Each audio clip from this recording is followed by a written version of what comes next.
Welcome to the Friends Garden of the Allied Special Forces Memorial Grove at the National Memorial Arboretum. You'll probably find this as the most diverse part of the whole of our grove.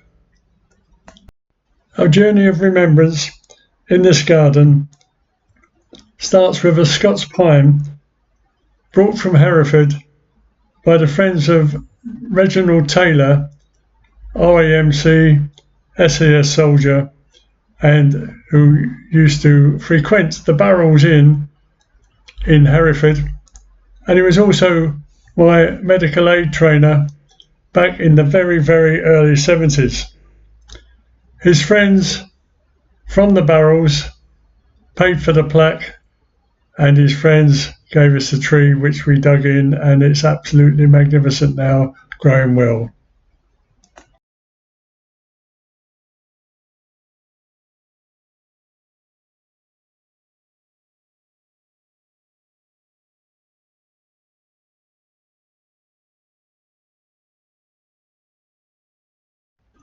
Lewis Collins, of course, Elias Bodie of the Professionals, also served with 10 Para Territorial Army Unit and 21 SES. He passed the selection, but he is honoured here by his family and also the Lewis Collins fan club and many other fans from around the world.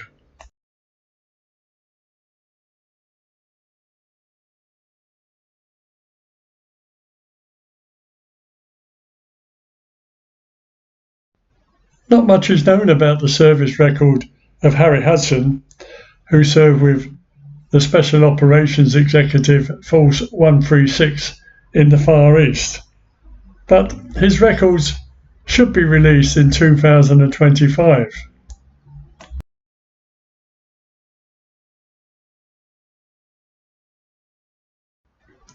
After the defeat at Dunkirk, Major Jack stole a fishing boat and headed for England, and then he was back on the beaches on D-Day and eventually ended up at Belsen concentration camp, where he organised many supplies to help all those who were incarcerated there.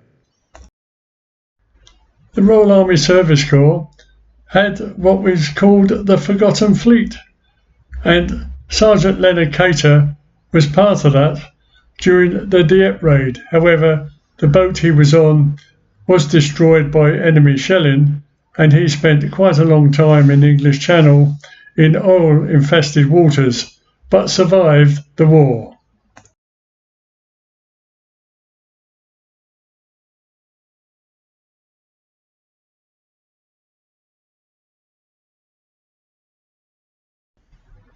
Geoffrey Allman was another soldier working with the Special Operations Executive Force 136 in the Far East.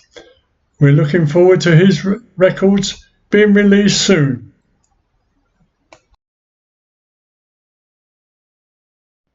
Henry Bennett, a Royal Marine Commando, fought at Dieppe in 1942. He also went on to serve with other commando units after that. Stimmy's Point commemorates members of the Stimson family during the First World War and the Second World War.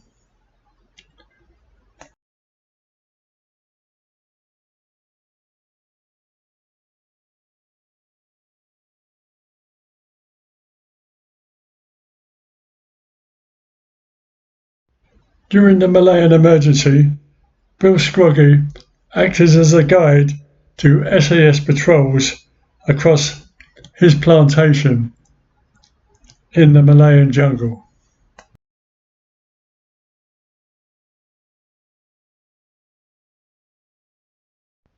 And we have Jack Marshall, who survived as a desert rat during the Second World War.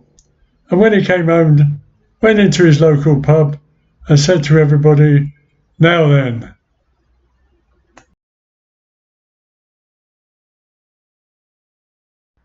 A very young Canadian soldier, Carmen Reddick, lost his life during the Second World War at the Battle of the Scheldt near Antwerp.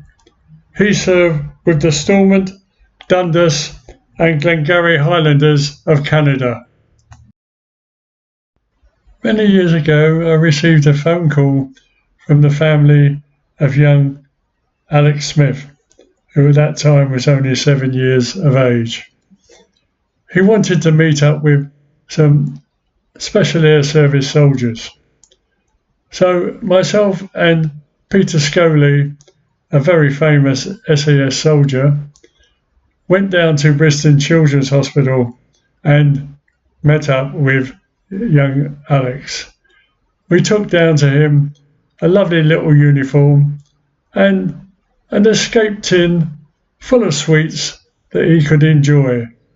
But sadly, young Alex, who was riddled with cancer since birth, died at the age of 9. Such is our diverse group of memorials in the Friends Garden.